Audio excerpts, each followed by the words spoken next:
Welcome to another edition of Red Sox Digest. I am your host tonight, Jim Delfino, founder, producer, and apparently the only guy in New England dumb enough to still think that the hot stove means something other than reheating the same leftovers from last year's rebuild. Yeah, that's right. I started this show to talk Red Sox baseball, but at this point, I feel like I'm running a missing persons podcast about our offseason moves. If you've seen a frontline starter or any trace of a legitimate power bat, please contact Craig Breslow immediately.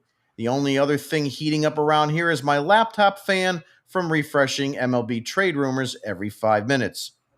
Joining me tonight, as always, is the man with more opinions than John Henry has excuses, Nick Face. Nick's been in full midseason form since October. He's yelling on X about how the Sox need to spend big, like he's personally Venmoing John Henry his rent money. You know it's bad when your hot stove tweets come in all caps locks and a side of blood pressure medication. Joining us later on the show should be Nick Diamond, our Florida correspondent, because when I think baseball authority, I think palm trees and humidity. Nick's down there breaking down pitch data and free agent fits like he's running a hedge fund for war stats.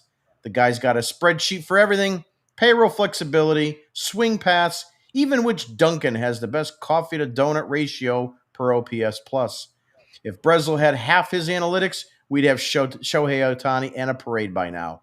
So grab your hot cocoa, Sox Nation, because tonight's stove isn't hot, it's barely lukewarm.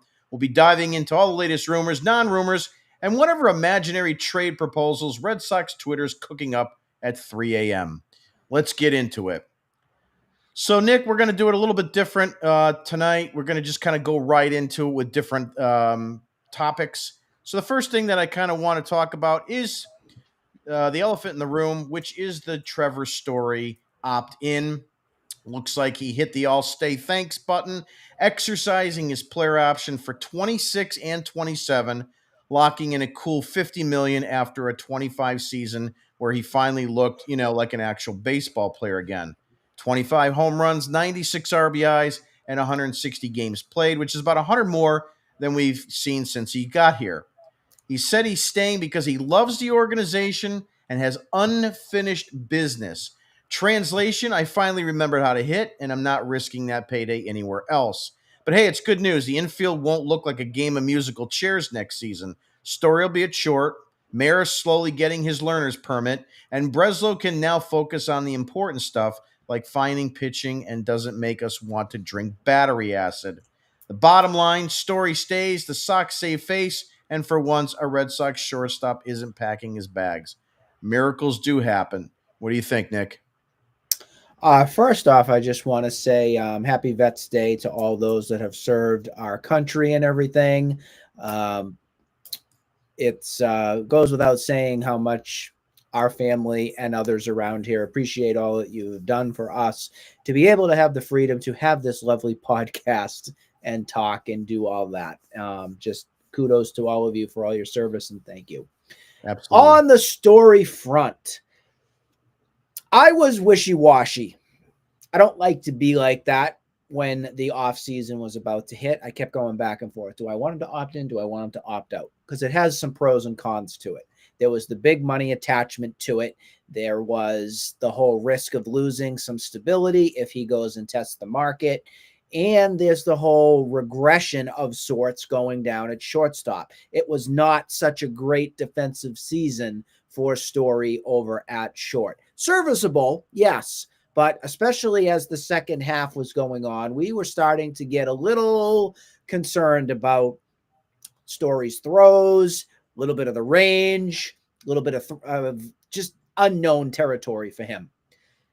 He ended up opting in last week.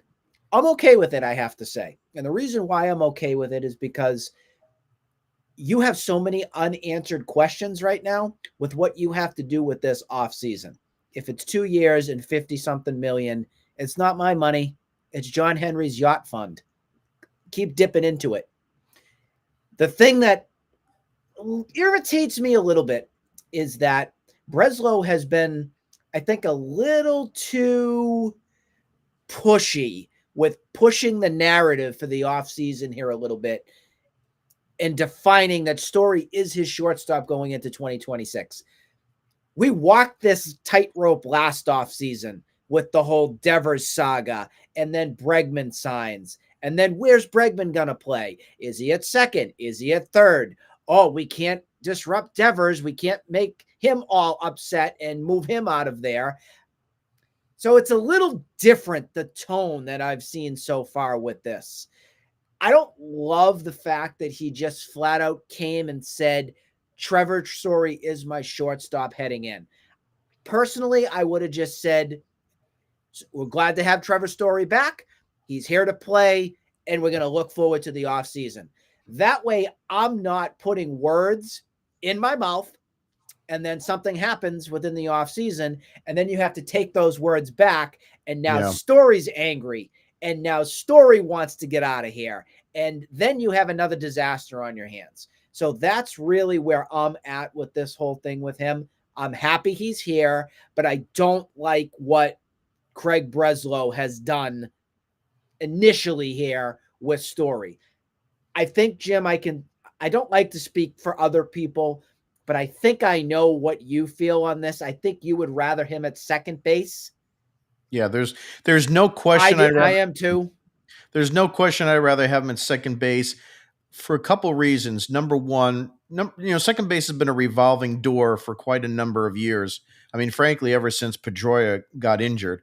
And we need some stability there. The possibility of looking on the free agent market for a guy like, Bo Bichette, or possibly making a trade, or even just having Marcelo Mayer being your shortstop of the future, is questionable. But nowadays, with Story being a little bit older, I think he would be a guy that would make second base a stronger position for him defensively, and you would be getting more offense out of that position. Yeah, I am in the same predicament here. And I think a lot of the reasons, again, why this came out like it did is because you brought him up. Marcelo Meyer is a massive mystery and question mark on what the heck is going to happen with him. I don't think he has trade value right now. I don't. And I think the Red Sox are going to have to get this guy right to play a full season. Breslow came out today and pretty much challenged Marcelo Meyer with some words of wisdom, if you want to put it, and said, dude's got to get in the weight room, got to bulk up, got to get healthy and play a full season. Those were basically the three statements that were made all there. I agree wholeheartedly here with Breslow. I'm sick and tired of it. I mean, I know he's young. I know he's come up and he's had some nicky-knack things go on in his career, but stay on the field. Stay on the field. Stay healthy. That is the number one thing I want to see out of Marcelo Meyer going into 2026, because you're going into this offseason. I don't know if I can put him as one of my starters at third or at second base. I don't know if I can. So I got to make sure I have enough depth to make sure if Marcelo Meyer gets hurt or he's not ready come spring training and opening day, I have another solution. It's very nerve-wracking on what you have to deal with him and some of these other guys. We'll get into it, I'm sure. But at least those two are our starting out points here with figuring out the offseason. Yeah. And again, kind of not to belabor the point, but putting Story at second base, I think, is going to be best for him long term, and also too, again, just improving the offensive output from that position. I mean, you can look back and look at look at the tape. Since Pedroia has been gone, the output from offense at second base has been abominable. I mean, it's just been The terrible. best player you had at second base was Brock Holt. And Yeah. I'm not knocking Brock Holt. I don't want to do that. Brock Holt No. was nothing but a spark plug and super utility kind of guy that the Red Sox loved, and I appreciate 100% on what he did for the team. And he But hit you for have the not cycle. had exactly in the game. Was it game 4, Yeah. 2018? Yeah, that's right. But that's the problem that you've had. I mean, they've tried to solve it with, I remember Ian Kinsler when he came for 2018, and he did absolutely nothing. I was very excited about that move that was made from the deadline. Yep. I gave Dombrowski all the credit in the world from that move because it was a veteran type guy, been there, done that. And didn't really Nunez. do much of anything. Yeah, And and Nunez Eduardo too. Nunez. You know, And Nunez was I liked he him. had his moments. Yeah, Yeah. he had his moments. He was very serviceable.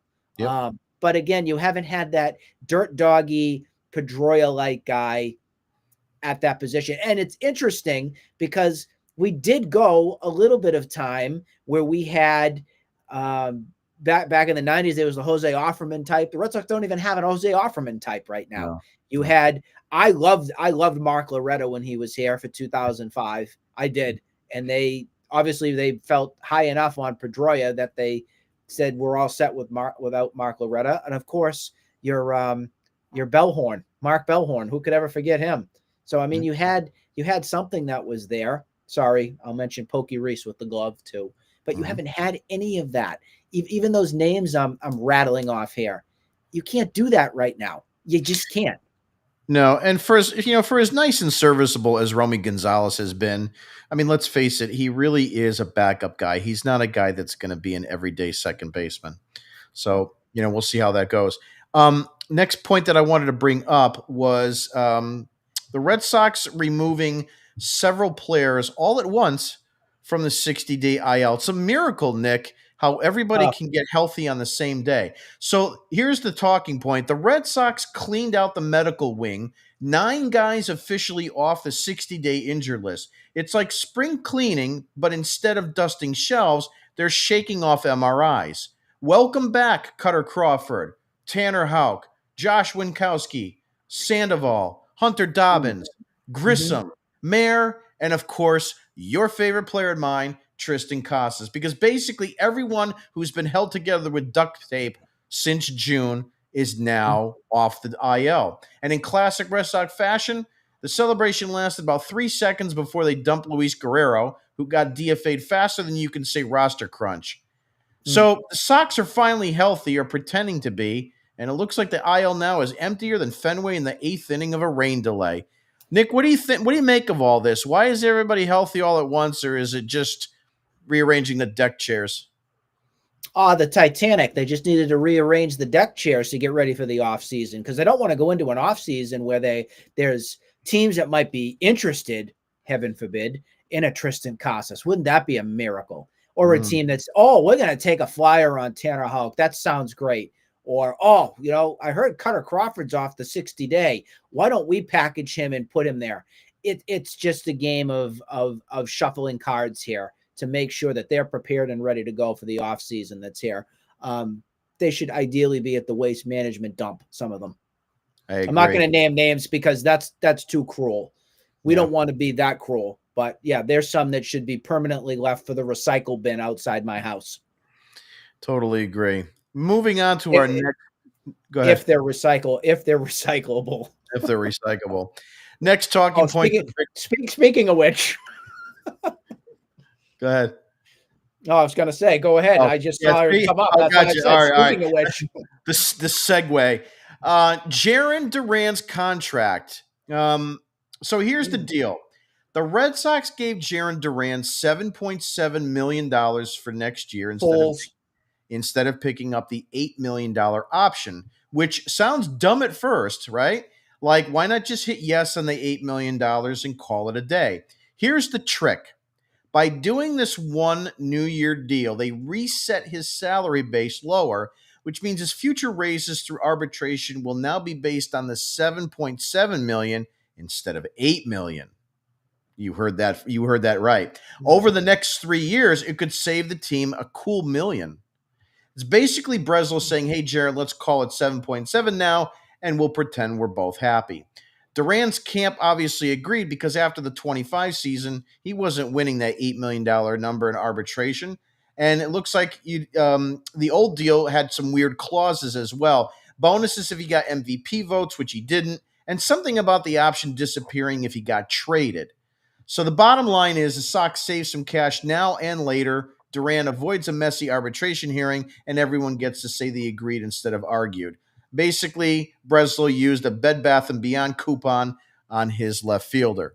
Nick, your or your thoughts on this? or Breslow told Duran, F him. Yeah, I mean that's Duran's number one statement. But, herein lies the biggest thing. I think you want to try to keep it as low as possible if you're going to use him as a bargaining trade chip.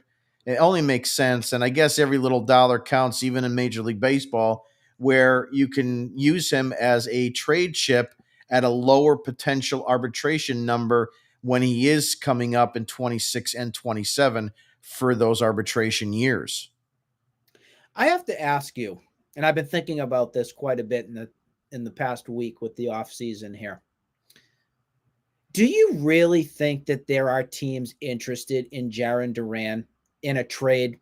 Do you really think there are? And I hope other teams aren't watching this because you'll understand our feelings from it.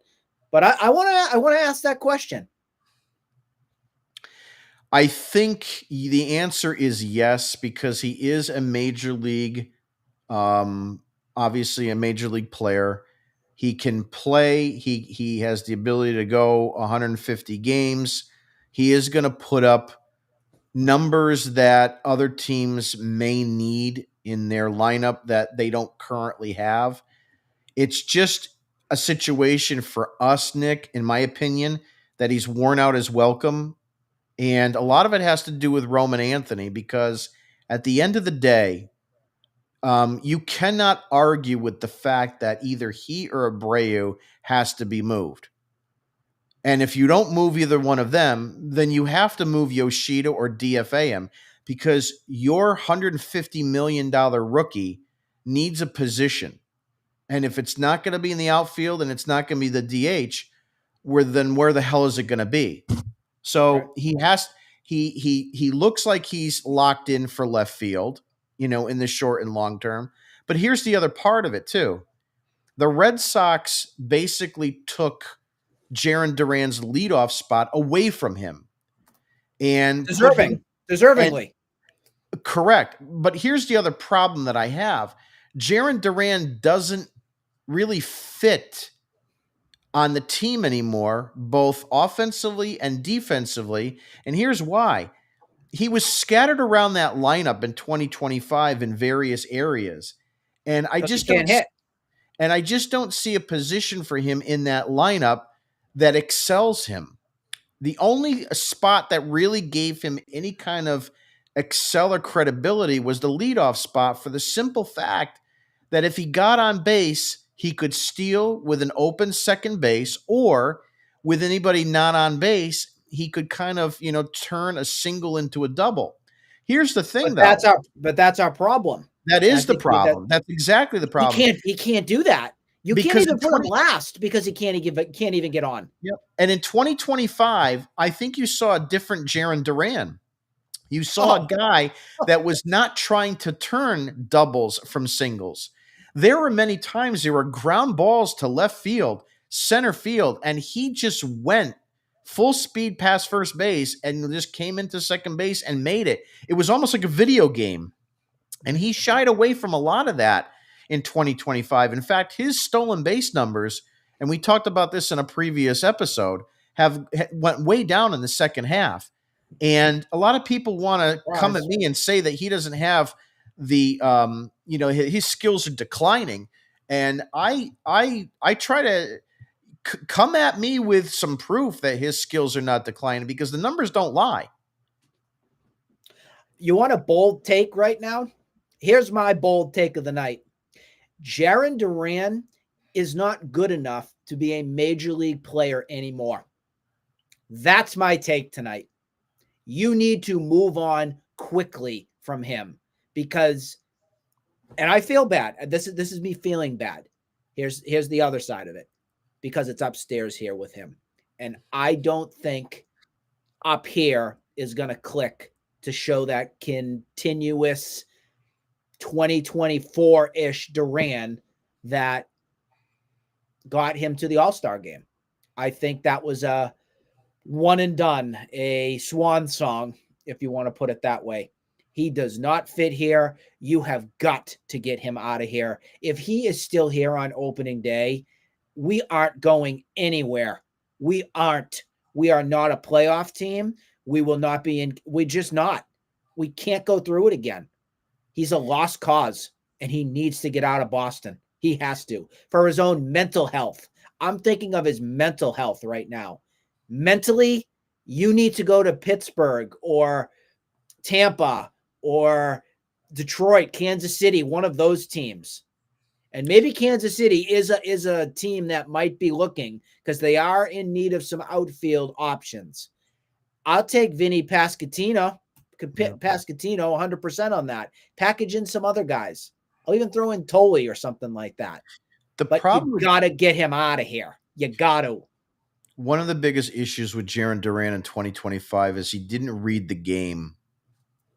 He didn't play to the actual game that was being played in front of him. He tries to jack everything in counts that require just contact. He needs to keep the ball on the ground and use his speed. He doesn't do anything. There was a movie everyone knows it, Major League, where, Wesley Snipes kept trying to hit the ball hard and the manager came over to him and he says, "With your speed, you need to hit everything on the ground." Everybody knows it. I'm not going to go into it any longer than that. But that's a typical Jaron Duran situation.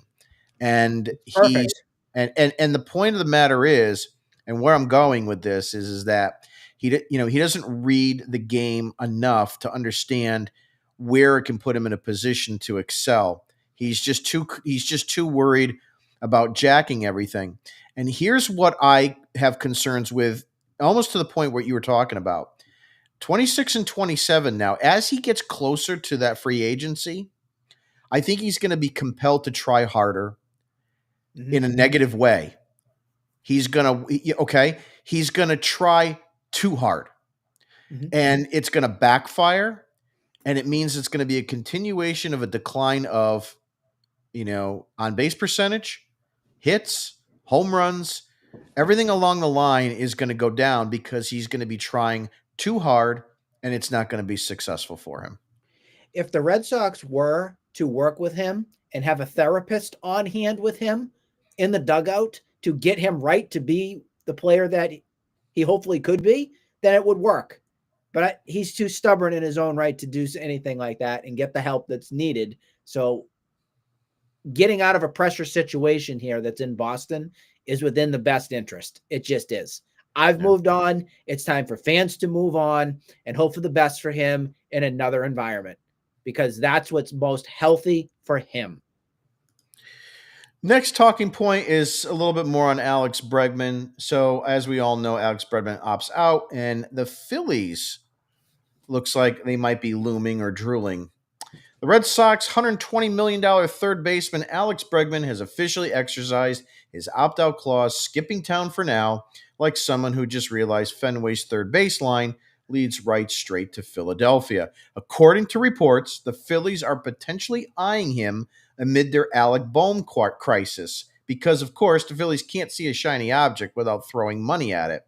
Boston, meanwhile, looks like it's the ex who's totally fine with moving on, but still refreshing MLB trade rumors every 20 minutes. Bregman had a resurgent 2025, power, consistency, and actual defense. What a concept. So losing him would create a crater in the infield, roughly the size of John Henry's offseason excuses. Rumor has it Craig Breslow wants him back, but only at the right price. That translates into they'll offer him something that barely covers his dry cleaning and then act shocked when he signs elsewhere. Bregman opting out is less than a breakup and more of let's see other teams' situation. If Philly backs up the Brinks truck, and Boston better have a plan B that isn't pray Marcelo Mayer can play third base. I like Bregman, I do, but a guy that's hitting 187 down the stretch and looked like he'd rather be anywhere else than Fenway in September. I'm done. At this point, I'm done with Bregman. And if the Red Sox want to bring him back, let's not pretend that we're signing 2019 Bregman. We're re signing the maybe he'll remember how to hit next year version. And knowing this front office, they'll wait too long, they'll lowball him, and it'll be all about financial flexibility. Nick, my question to you: A, do you want Bregman back? And B, are we better without him? No, I do not want Alex Bregman back. I've seen what he is, and I understand now why the Astros opted not to bring him back and give him the money. If Bregman is out there searching for a 4 or 5 year deal and the Red Sox are going to be a sucker to go and do that, shame on them. I think there's better ways that you can spend money to help this club. This club needs help at second, first base, figuring out what you're going to do as your number two starter, anchoring that whole thing, figuring out. I know Breslow came out and said that Connor Wong is his backup catcher for next season. I don't feel very good about that. I'd like to see what you can do for that whole position there. Just make your team better instead of locking your money into a guy that broke down and you kind of already know what he is. The only reason Dave Dombrowski is interested in Alex Bregman, you mark my words on this, is because he needs a backup in case Kyle Schwarber does come back to Boston. That's the only reason he's interested in Bregman. 100%. He's trying to cover all of his bases here. I think Kyle Schwarber, if the price is right, will come back here to Boston. Now, that might be why Breslow has come out and said he has a lot of work to do with the trade market and figuring out positions and all that. That might be the smokescreen to that. So I think that's more on the lines of why Dombrowski is looking at a Bregman, and I'm sure he'd be looking at a Bregman, understanding that he's a guy that's breaking down a little bit more than not, and is kind of on the back nine, not the front nine of his career. Well, the other thing is too, Nick. I mean, if you are a general manager of any one of these teams, including Boston, you have to look at Alex Bregman in a bubble, and you have to say, here's a guy that signed a 3-year deal for 120 million, 40 million a year with half of it deferred. He had opt-outs after year 1 and year 2. He decided to elect to go for that opt-out. And that tells me that he's looking for a long-term deal. And it may be the money and it may be the years because he just wants to be in one place for a long period of time. But what are you getting as a general manager with Alex Bregman? You're getting a guy that's now 2 years older than what his contract started at, because he was 29. Now he's going to be 31. So you're getting the older version of Alex Bregman. You're not getting a younger version. You're seeing a guy that got injured with a very similar quad injury that he had years ago. And, he lost a lot of playing time during this opt out contract season. And you're looking at a guy who's obviously his intangibles are going to get worse, not better as he ages. He's not a fine wine here. And so, do you really want to go out and give him that kind of long term deal?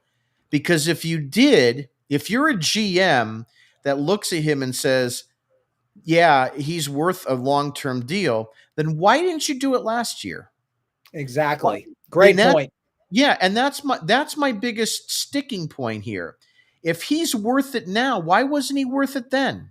Because what did he prove to you in 2025 that makes you as a general manager say to yourself, Nothing. "Oh, yeah, I'm convinced now that Alex Bregman's worth 150 million dollars." There's nothing in my mind that says that. And I don't care if it's Craig Breslow, I don't care if it's, the general manager of the Oakland A's. Nothing is going to say to me, I'm going to give you that kind of long term commitment. So either he wanted to be here or he didn't want to be here. That's a question. It still bothers me, Nick, that the fact that all this circus happened and it wound up getting rid of our perennial 30 home run guy in Yep. Devers. And I don't know who the bad guy was here. You know who the bad guy is? I'll tell you who the bad guy is. The bad guy is the Boston Red Sox fans because we're the ones that are going to lose out on the fact that Mhm. we had a guy that was going to hit us 30 home runs every year and be in a middle cornerstone lock in that Yep. lineup every single year. And And seemed when you happy here before fine, the whole Bregman thing went down. right. Yes. And you know what? We all know he was not going to be the third baseman the entire 10 years. We know that Yoshida had a couple years left, and he would have probably been into that DH position at that point. Or maybe if things went the better route, he would have been the first baseman. But you know what? There's a part of me that wants to believe that Rafi Devers thought of himself as, the face of this franchise. And then you're going to go in and you're going to basically slaughter him to death with all these things. And we know how the Red Sox work. They absolutely destroy everybody that walks out of this town. One after another. They did it with Francona. They did it with Theo. They've done it with Clemens. They've done it with Mo Vaughn. I mean, the list goes on and on. How they just blackball everybody that leaves here. So I have absolutely no faith to believe that it's 100% Rafi Devers' fault. But at the end of the day, again, the person that's suffering is the Red Sox fan because we don't have that guy. And if you mean to tell me that we got 1 year of this little twerp for the fact that we lost our 30 home run perennial guy, we should be a lot more pissed off than we are now. I echo the same statement from that because I remember when the whole thing was going down, in the back of my mind, I said, there's something else that's going on here. Devers is not happy about this whole thing. Why aren't they just putting Bregman over to second? We were talking about this back in March on when things were going down. And how they handled the whole thing for a PR standpoint between Breslow, Kennedy, Henry, they should all be ashamed of themselves. They should be. They need a class in PR 101 on how to operate your company because it was disgusting on what went down. If that was me from my businesses and I handled that with one of my employees from something, I'm just going to walk myself out the door and not come back because that just can't happen. That can't happen. My face of my team, and you want to do that to your organization to make them worse? No, thanks. I have a sit down. I tell him beforehand, I want to make my team better going into this offseason. There's a real chance that we could get Alex Bregman to help bolster the lineup, bolster the defense, and make us better. How do you feel about it? It's fine if he doesn't want to agree with it, but say, look, we understand you're our core player. You're the face of our club. We want to make sure you're happy. So we're going to try our best to put him at another position, keep you at DH or something, and keep everybody merry and happy. And they elected not to do that. They elected to. Henry is so lucky the Giants took on that entire money in contract. I'm still waiting for that money to be replenished for this team to be better. Because right now, again, I joke about it all the time. It's really not a joke. That's his yacht fund. He's already got another yacht out in Liverpool land. It's out there. That's where that money goes. That's where it is. The other part about this, two parts. First, let me say this too. There was the potential of a better deal in terms of the capital coming back to the Boston Red Sox. I think that Correct. Marcelo Ozuna from the Braves was involved in potential talks in that, and that's a guy that would have fulfilled at least some of that power that you're losing. You He would have got given you something. Nick, you got Jack Squat for Rafael Devers. Jack Jim, Squat. And the only guy that you got that maybe of something, which was a flyer, was the minor leaguer Tibbs, who was a number 1 draft pick. And you let him go for a box of rocks, And so I just that was don't understand. Dustin May. Yeah, a box of rocks. And so that's why it's so bizarre. And the other part about this too, and then we'll move on, is the optics about this too. When you're a free agent and you're going to look to sign here, I know Garrett Crochet signed an extension and everything is kumbaya, but outside of him, you're a free agent that's going to look at the Boston Red Sox and say, this is an organization that signs guys to long-term deals and then flips them out of here, or they They penny sign these pinch. one-year deals. They penny pinch, or they don't make any commitment. It's like dating the girl for 10 years and you can't give her a ring. That's how it seems. It's a great example. Great example. The one thing I want to mention on this whole Bregman thing from this offseason versus last, his whole situation, he didn't sign until March during spring training. He may go unsigned. He may go unsigned, Jim. And there might have to be him going to an extended spring training and desperately having to sign later into April or something like that for a team. It may just happen that way. It may. Remember, this is not like the JD Martinez situation from 2018 where the Red Sox got him later in the game and played it out and everything. The Red Sox are trying to make Bregman be desperate. I don't know if it's much more Bregman, but they're trying to make Scott Boras say, you imbecile, you fool, you moron. You just told your client to opt out after the season that he just did, sure, great first half. What was it 299 average? Looked like a perennial MVP caliber type guy. And then it all went downhill when he got hurt. But case in point to what you said earlier, he didn't prove anything. He proved he got worse. So any team that was interested in him, I think the interest is less and less right now for him than it ever could have been. He may have to come back at a 1-year deal at an Mhm. even lower price value than what the Red Sox gave him last season. I think there's no question on that. And for anybody on Red Sox Twitter is going to say, well, he was hurt. Don't you understand that he'll be happy and healthy in spring training? But you know what? When you're a team that's going to offer or want to offer him $150 million, it's not going to happen because It's not going to happen. they're going to be gun shy on a guy like that. And to your point, Nick, I think it's very possible that a team is going to offer him a 1-year pillow contract or a 2-year, which he's going to be in no better shape than with the $80 million that he left on the table here. So I have a really strong feeling that it's going to backfire on Alex Bregman. Bottom line, because 100%. and that's the bottom line because Stone Cold said so. Moving right along, Boris. Kyle Schwarber. The reunion nobody asked for, but everyone secretly expects.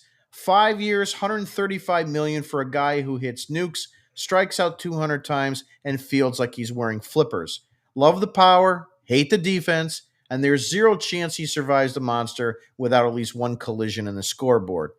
But sure, if you want to lead the league in dingers and defensive errors, Schwarber's your guy.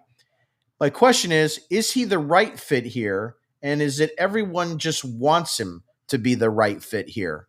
In other words, the story is great, Nick, but is the story great? Kyle from Waltham. Right, Everybody loves him, right. but he doesn't fit here. That's I'm the problem. sorry. I'm sorry, folks. Don't hate me. I just come at it as I see. He doesn't fit. There's too many other holes that this team has to lock in a 33. Is he 33 or 34? I think 33. 33-year-old DH for a what, 3 or 4 year deal. If they weren't as log jammed as they were right now, I'd say fine. I loved it when he was here in 2021. That was such a great addition at the deadline. He fit the Red Sox like a glove. He did. He doesn't really play anything outside of a little bit of the outfield. Red Sox don't really need any of that. First base, he hasn't played any first base since he came to the team in 2021. And we all know that was just not a friendly place for him right there. I just don't think it happens. I think that Philly's going to do everything it takes to keep him, especially with Bryce Harper lobbying the front office and Dombrowski to bring him back. I just don't think the Phillies are going to let him go. But if they do, that's where Bregman ties in with Dombrowski being interested. Say Dombrowski ends up saying, you know what, we're going to go with Bregman as our guy, and they figure out whatever they're going to do with him. Well, the number 2 spot is Boston, but it's bearing moves that Breslow would have to make. They would have to figure out a way to probably just release Masataka Yoshida, because I don't think there's any other team that wants him. They could do the Rusney Castillo treatment with him and just say, we're going to put you on waivers. You're going down to AAA. Very, very well could happen. I don't hold it past them. But then you have to figure out, okay, are we keeping Wilyer Abreu? We have the whole Duran saga. Roman Anthony's got to play a spot. Ceddanne Rafael is in center field. There's a lot of moving pieces if Kyle Schwarber does not end up going back to Philly.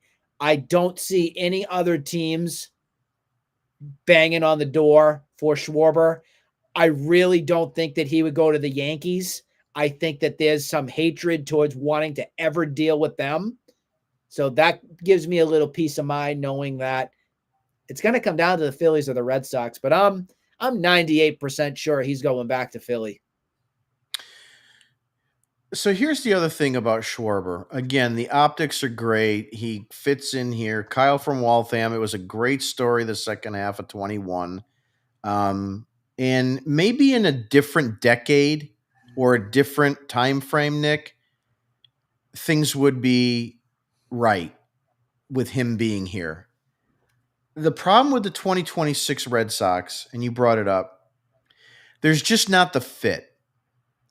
If you signed him, I'm just make the numbers simple. Let's say you gave him $150 million, and he's going to be your DH. That means you got to get rid of Yoshida, which you said. And I just don't see the Red Sox dumping the Yoshida contract just to replace him with Schwarber. Because basically, what you're saying to me now is we're going to pay $200 million for Right. Schwarber because you're getting rid of Yoshida, and it's not a position of. I don't want to say it's not a position of need, but the Red Sox have bigger issues elsewhere on the diamond. That this is more of a luxury than it is a necessity. Mm-hmm. Their necessities right now are a number two starter, another bullpen piece. Who's playing first? Who's playing second? Who's playing third? Who's playing in the outfield? They've got way too many questions that Schwarber is so low on that list. I just don't think it comes to fruition. And frankly, I'd rather spend that same money on the next guy that we're going to talk about, which is Pete Yeah. Alonso. Yep. The polar bear himself. Now, this is a rumor I can get behind. So Alonso, 38 home runs, 126 RBIs, a 272 average. It's an actual bat, not a potential upside project. Put him in Fenway, and the Green Monster would need therapy by June. Half of his doubles would dent the wall so bad would file for workers' compensation. He's built for Boston. Power, swagger, and just the right amount of chaos to survive here. But of course, we're the Red Sox, so we'll probably check in. Remember, we are the interest kings. Offer him a 4-year, $80 million deal and a Dunkin' refillable coffee card, and act stunned when he goes for 190 to Seattle or somewhere else. So, my question to you, Nick, do you want Pete Alonso? And if you do, what do you offer him? What does that contract look like? I was going to bring Pete Alonso up in that Kyle Schwarber segment that we just did, and I'm glad that this is the next topic up, because the other reason why Kyle Schwarber would be a little bit redundant to this team because of the logjam is Kyle Schwarber is a left-handed bat, power bat. I'm not taking that away from him. Home runs galore you'll have. Like you said, Jim, he'll strike out 200 times. He'll hit 35 to 40 home runs, maybe more, depending upon what it is. You are too left-handed heavy, consisting of Roman Anthony, whatever you do with Duran, Wilyer Abreu, Marcelo Meyer, Nick Sogar. He's a switch guy, but still, it's another name. Tristan Casas, figuring out whatever you do with him. You have too many left-handed guys. This team has missed a right-handed thumper in their lineup since JD Martinez. Pete Alonso, to me, screams JD Martinez again here. A professional major league guy who hits home runs, quality guy that can go up and give you a quality at bat each time up there. Been doing it for a long time now. We have not had a solid first baseman in our lineup since Mitch Moreland. We have not. And he's also doing it in an A area pitcher right now. friendly, I He's was going to doing say it a pitcher friendly park in City Field with the Mets too. right, but he's doing it in front of tough crowds, so he can handle the market. He can. And the other thing I was going to say too on him is that this would be going back to the 2012 offseason into 13. Pete Alonso would be a way better Mike Napoli type for this team. Mm-hmm. A way better guy.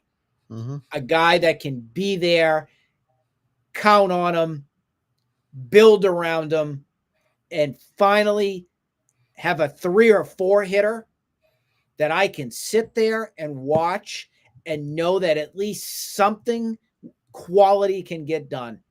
I know there's Mets fans that criticize him and wish he was better and so on and so forth.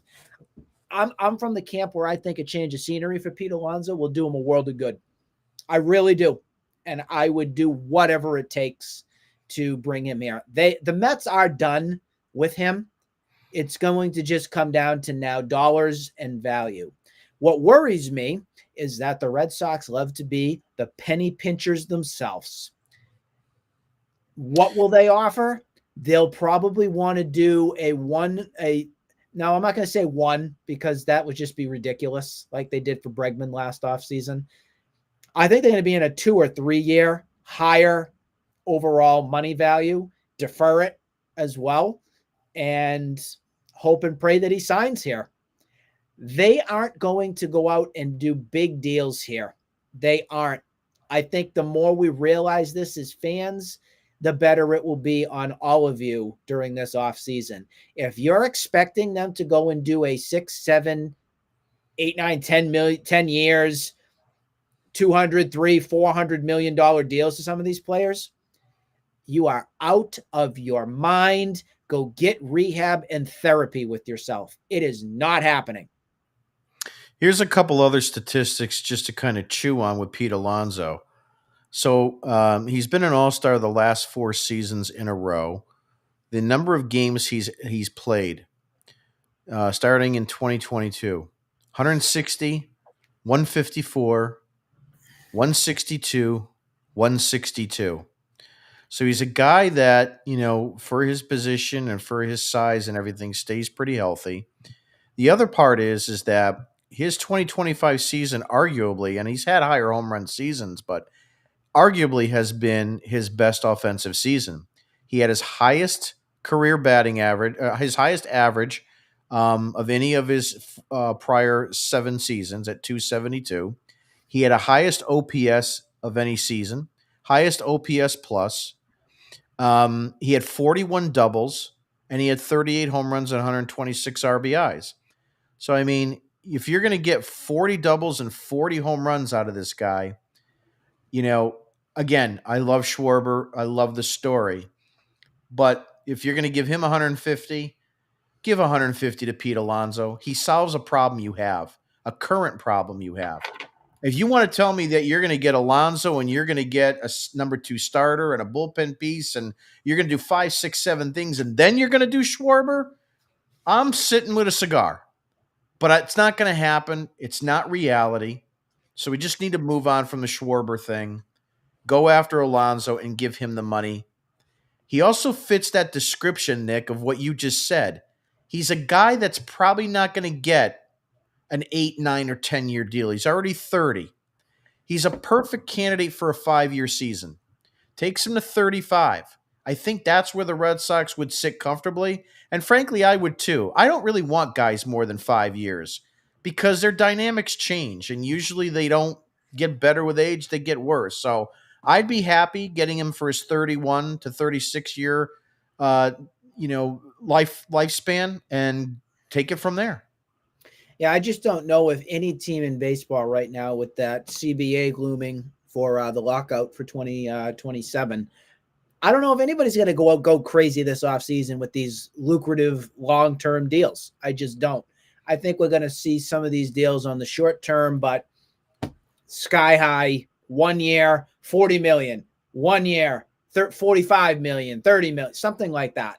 I could see something like that happen where they take the short term versus the long term here. And I'm cool with whatever they want to do with Alonso, but please, for the love of God, do not shortchange this guy.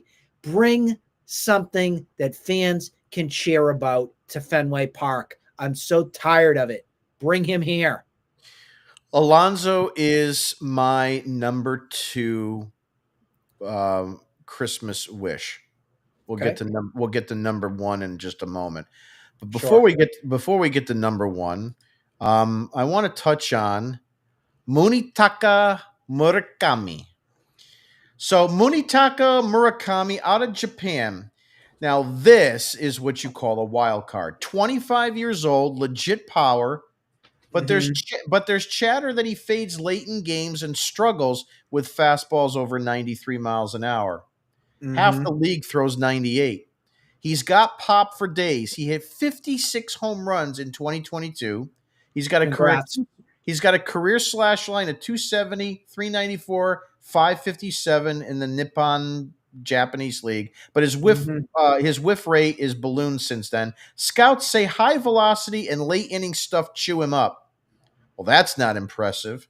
Classic Red Sox move, sign the international sensation for 8 years and spend two adjusting his approach. Because as we know, Yoshida's still getting acclimated to the United States. Mm-hmm. Bregman walks, you can already picture Breslow saying we've replaced his production with a global superstar, while half of the fan base nods along because they've watched one highlight reel on YouTube. Nick, I'm going to be as candid and as simple on this as I possibly can. I'm not interested. Hell nah. Yeah. It really is that Pass. it's really that simple. It really is. I don't want Yoshida 2.0. And that's and I don't want a guy He that won't even be Yoshida. no, He won't. He's no, a poor man's Yoshida. because No thanks. he'll strike out too much. That's the biggest concern. We've Um, learned our lesson. Move on. All set. Done. sign with the Yankees. Hit 80 home Uh, runs this year. the I'll live the with Pete Dodgers. Alonso. He's probably Shohei Ohtani's best friend. He'll play for Yeah, the Dodgers somewhere. more I'm all than set. likely. More than likely. Move along. Yep. The last but not least, my Christmas ornament would be Mhm. Tarek Skubal. According to Peter Abraham, Nick of the Boston Globe, Skubal is a very much on the trade market, and the Red Sox are being penciled in as a possible suitor. Abraham notes it starts with Peyton Tolley and could include Jaron Duran. As the fastest I could read that is the fastest I was starting to cry with tears of joy. Scubal's recent numbers are absurd. 31 starts last season, a 2.21 ERA, and a whip of .89. But, and of course there's always a but, he hits free agency after 2026, and his agent is your best friend, Scott Boras. So a lot to unpack there, but Nick, there's no denying that if they went out and did that, and we talked about it last time with Thayer, you are talking the best 1 and 2 pitching tandem in probably the last 30 years of baseball. Yeah, since Pedro and Schilling from 2004. My truck is gassed up. It's gassed up. I'll drive right now to Detroit. I don't care. I'll skip. I'll close my stores. I'll close my business. I'll do anything it takes. I'll even give him Conley early. I'll put him in the deal too. Bring him here. And if it's 1 year, I'm fine with it. Because Jim, we talked about this off air. That's fine. You can get a draft pick or something if he doesn't stay here. You have protection at least from that. Who's also to say that he wouldn't love being here in Boston, being with Garrett Crochet and being a 1-2, probably best rotation in baseball if it went down that way. Mm-hmm. Maybe he actually would love to be here and would love to sign long term. Who's to say that's not true? We don't know that. No, we But don't. if that's what it would take, Tolley, Duran, Early, I'll throw password together. I don't care. Give me a 1-2 dominant pair in my rotation, and I'm cool. So what we talked about a little bit off air, I want to kind of just bring up because it was some important stuff that we did say, and I'll just paraphrase most of it. To your point, because we had talked about it, people are concerned. Red Sox Twitter is concerned. Oh, you're going to give all that up for 1 year of Skubal. Well, ideally, you're going to go into this to try to sign him to a long-term deal. I mean, it's just no different than the Crochet situation. You're going to try to do that. If you cannot come to terms with him, to your point, you are having a little bit of protection because whatever prospect capital you give up for Tarek Skubal, you would be able to re-enter into the market by giving him the qualifying offer and getting a draft pick. So there is some consolation prize there. Let's not forget that. But the other part of this is having them as a 1-2 puts you, as I said, the best start of rotation of any in baseball and can go up against anybody in a short series that is just dominant. If I'm the Detroit Tigers, and this is my point, the Detroit Tigers have an interesting question to answer this offseason, and it involves a couple things. Number one, are you a contender for 2026? And is Tarek Skubal part of your future? Because if you answer no to both of them, this is the best opportunity for the Detroit Tigers to move on from him than at any point moving forward. So what I mean by that is that the second option would be to move him at the 26th trade deadline. The problem with that is the acquiring team only gets him for 2 months. They go in knowing as a rental. They're not going to be able to sign him to an extension in that 2 month period of time. It's just probably not enough logistic time. And you're not getting the qualifying offer as the receiving team. You have to have the player for an entire season, which makes it so much stronger for them to trade him now so that the receiving team can get that qualifying offer. You're also in the offseason right now where there's a lot more time to kind of kick the tires on the different players that may need to be involved in a trade, very similar to the Crochet deal. I'm sure there was a lot of talk involved in who was going and who wasn't and who they wanted, the White Sox and so forth. Also, too, make no mistake, if Detroit turns around and says, well, we want to move him because we know we can't sign him, but we don't want to just wave the white flag. Well, I have no problem including Brian Bayo in a deal for him as well. Brian Bayo is a number 3, number 4 starter. Let him be a number 2 starter on the Detroit Tigers. They have a couple other arms there that are still good.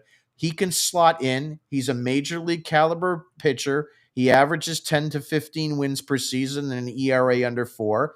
If you have to give up a little to get a little bit, I don't care. He's also, in a contract that's pretty reasonable. I think the Detroit Tigers might look at that and say, you know what, that's not a bad consolation prize. The only thing that I worry on Detroit's end, if they look at that consolation prize being Bayo, is that they already took a gamble when they took Eduardo Rodriguez in free agency, and they knew that that blew up in their face. So I would only hope that they'd be more optimistic and understanding that this would be a different scenario here. It's not going to be an Eduardo Rodriguez. Well, Who knows what Bayo? Who knows what Bayo would do in Detroit? But I think for me, I have to look at that in hindsight because he was a disaster in Detroit, being Eduardo Rodriguez. Well, he also was a free agent signing that they went after. This would be in a trade, so hopefully it would be a different scenario. But if Detroit says to themselves, "We're not blowing this up 100% right now," this is an opportunity for them to get something of value back. And I'm talking including Bayo, another piece, and let's say it's Connolly early. I have no problem with that at all. Yep. This way here, you're Detroit and you say, all right, I'm getting a major league caliber pitcher that I'm going to put in my rotation as my number 2 or number 3 starter. I could put early in the minors, let him cook a little bit, come up during the season, or I could start him as a number 5 guy, and they probably will be okay. Meanwhile, you as the Red Sox are going to have the best number 1 and number 2 guy in the history of in the last 30 years. Well, the other thing that you have to look at too for Detroit's end is that if you just let Tarek Skubal walk come 2026, it's one pick, it's one person versus a package deal that could end up giving them a whole lot more in the short term here. So if I'm Detroit, I don't know why I would not do anything and just let him sit there and say, oh, we're just going to let you go, even if they end up having a good season or whatnot. That would be a really bad move in their organization if they're trying to rebuild. And the third angle to this that I'll present to everybody is, let's say, for example, that you do trade for him and you get him here, and let's say it was Bayo and early or Bayo and the password, whatever it might be. And if you can't come to terms with him, we already talked about the fact they can get a qualifying offer. All right, it is a lottery pick.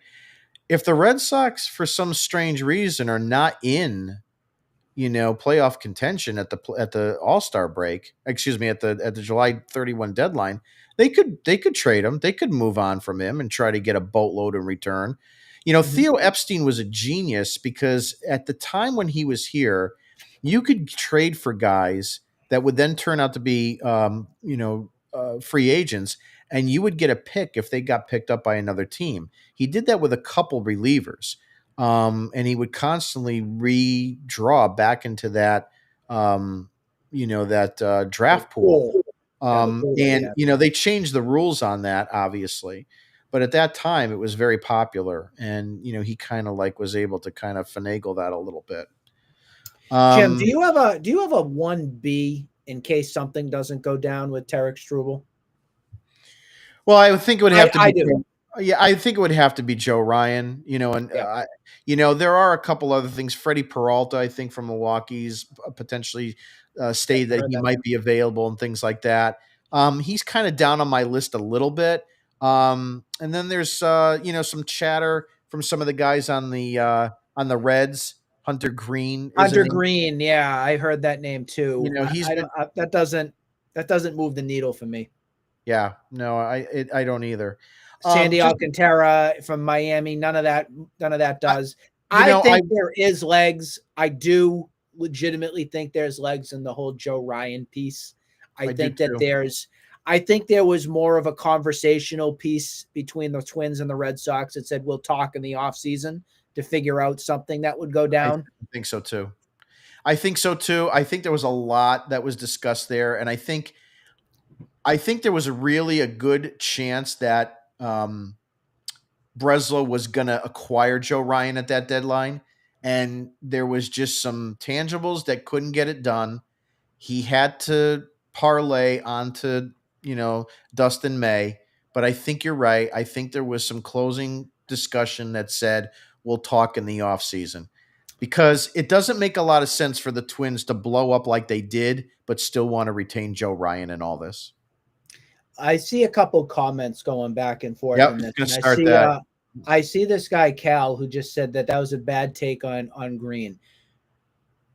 I just worry when you go to from a small market club, being the Cincinnati Reds, and I'm not taking away what they did with Cincinnati. Terry Francona's crew. Francona has a chance to be a manager of the year type. That's how Mhm. surprising that was over there. I just don't want to insert a guy into the AL East, into this tough stress environment here without knowing firsthand what they can do, Mhm. without more of a proven track record. I'm not taking anything away from Green. Great season, did a great job. Again, cheap contract, has potential. I'm not taking that away. It's the fact of the matter that I need a little bit more in the arsenal to say that he's going to be my number two. I can't say that truthfully right now, that if Green was traded for right now, I'd feel confident that he's my absolute stud number two guy. I can't say that right now. Could he? Sure. But I need to go after a commodity here. That's Joe Ryan and your Tarek Struble. You need to put your eggs in those baskets right now for that. Yep. And that's why I want to make sure that that point was coming across here. So I'm sorry if you didn't like it, but that's where I stand on my take. Well, we'll definitely see how it pans out. I mean, obviously, we've got the winter. Is it the winter meetings or the GM meetings are going on? Right, it's the GM meetings, right? GMs winter Um, meetings happen after Thanksgiving. I think it's right. the 7th, 8th, and 9th. Yeah. So we'll see. If anybody else has any other questions or anything that are in the chat, feel free. We'll be on for a couple more minutes before we wrap up. But I'd like to thank everybody first that has been on with us. Thank Nick for being on with me tonight. Nick, any other closing statements or any other things that you've been seeing for news that may need to be Mhm. brought up? Well, I think the biggest thing for me in the past couple of days from my takeaway again is the transparency that we're seeing with Breslow.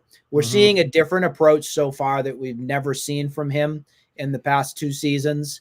It's like a Dombrowski-esque approach. He's coming out stating the needs. He said we need a middle of the order bat. We need a number two guy. We're not going after 4 or 5 starters. Connor Wong is my backup catcher. Story is my shortstop. We haven't seen brutal honesty and an understanding of what this team is actually going to do since the Dombrowski era. This never happened with Bloom. This has never happened with Breslow. So maybe, just maybe, this organization is finally learning on how to handle PR and put your money where your mouth is. because there's a lot banking on this offseason. They don't want to waste Crochet as an ace and not give him somebody else to have as a piggyback option in the rotation. We already saw what this team has potential wise for your youth development with your Roman Anthony's, your Myers, your Conley Earlys, your Tolleys. You see the youth development here. Now you need to replenish this team and give them some star power. And now you can be a World Series caliber team. I'm sure the rest of the league is sick and tired of the Dodgers. I'm sure they are. You need to take them down. So, John Henry, if you're watching, which I know you're not, please, for the love of God, give Breslow the authority to go and do whatever it takes this offseason to make your club better.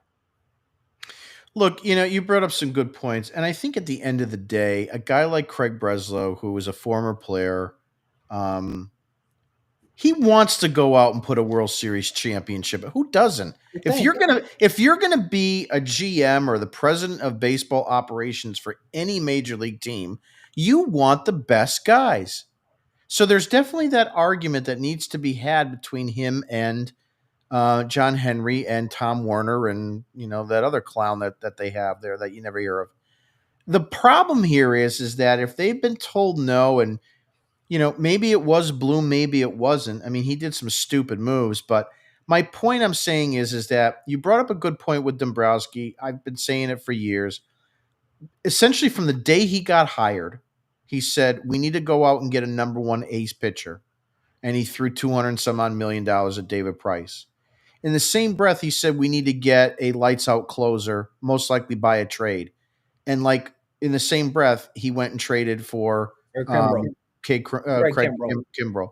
So it sounds good when you say it, but he backed everything up.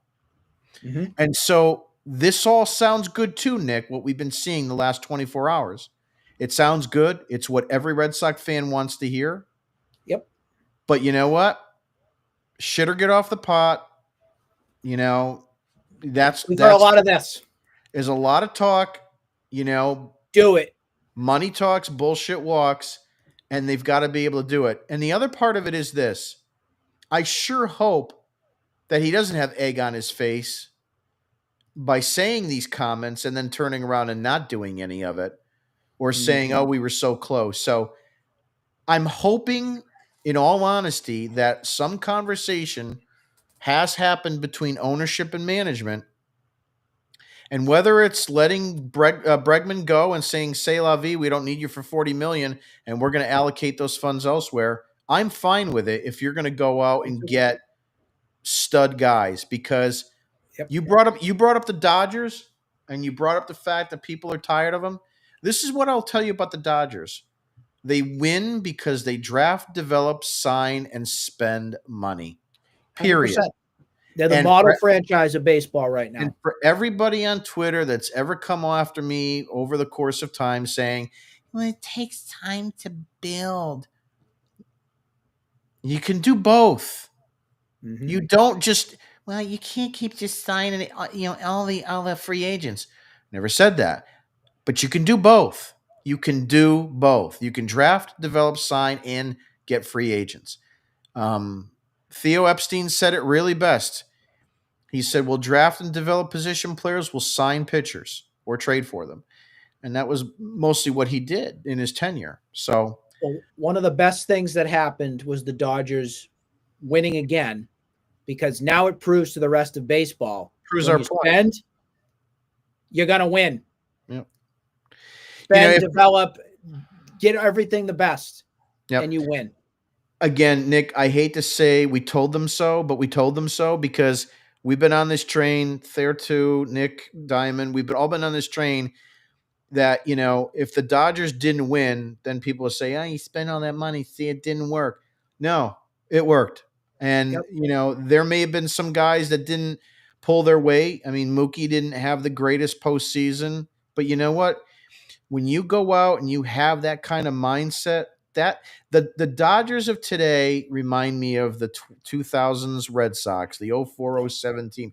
They went out and they did what needed to be done, and it was Yep, bulldozing, it's a good and point. they could do it again. And you know, if it's all about the money, Henry's not a stupid guy. He knows that if he gets more people involved, more advertising, more people spending times at the four corners that are being built in Fenway Park and around the area, more into the restaurants and so forth, it can happen.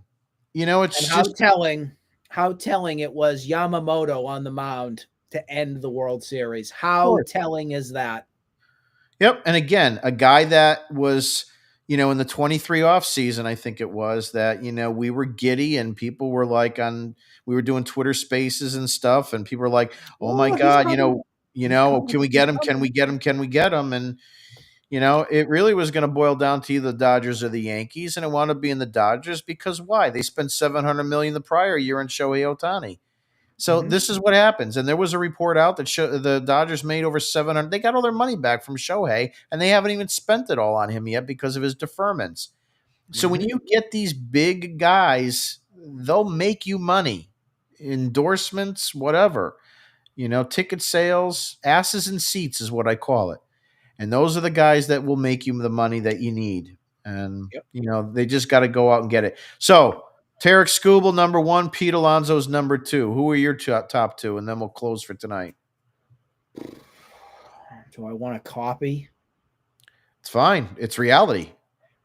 I'm gonna go. I still think Tarek Struble is more of a wishful thing. I want it to happen, believe it or not.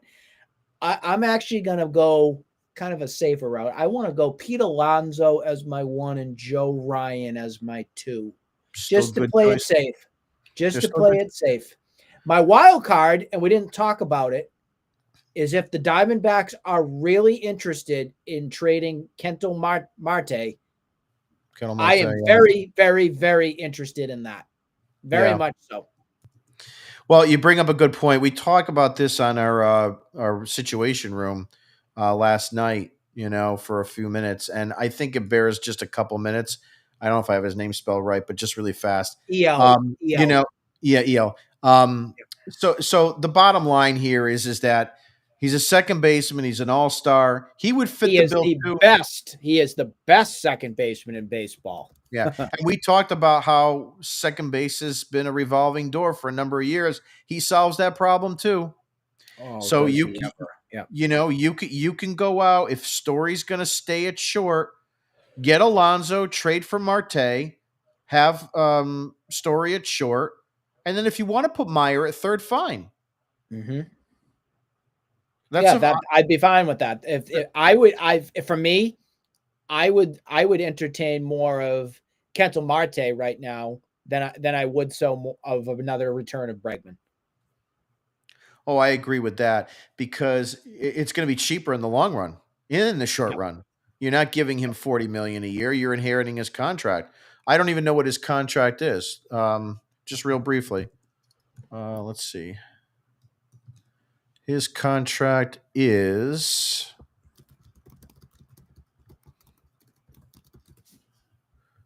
I can't find. Here we go. Here he is. Looks like he was 6 years, 116 million roughly. In He's 2020. okay. He's signed through 2030. So you got the 25, 26, 27, 28, 29, and 30 season. He's got 6 years left, and there's a player option on his on for the 2031. So this is a guy you're going to have for a long time. Yep. He's 32 years old. It's still pretty good.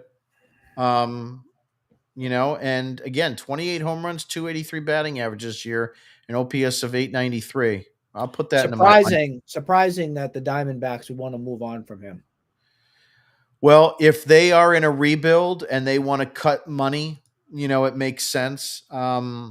They did make some moves at the deadline, to trade off some of their pieces. It might be time.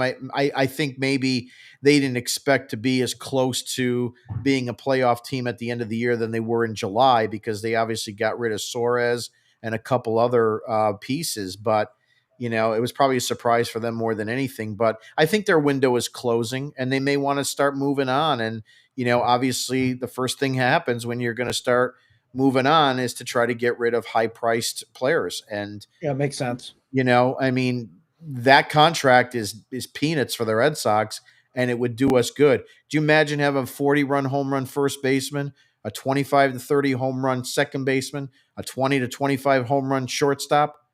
I'll take that. That would just be gravy. I mean, that would be the best Christmas ever, right there, if that happened.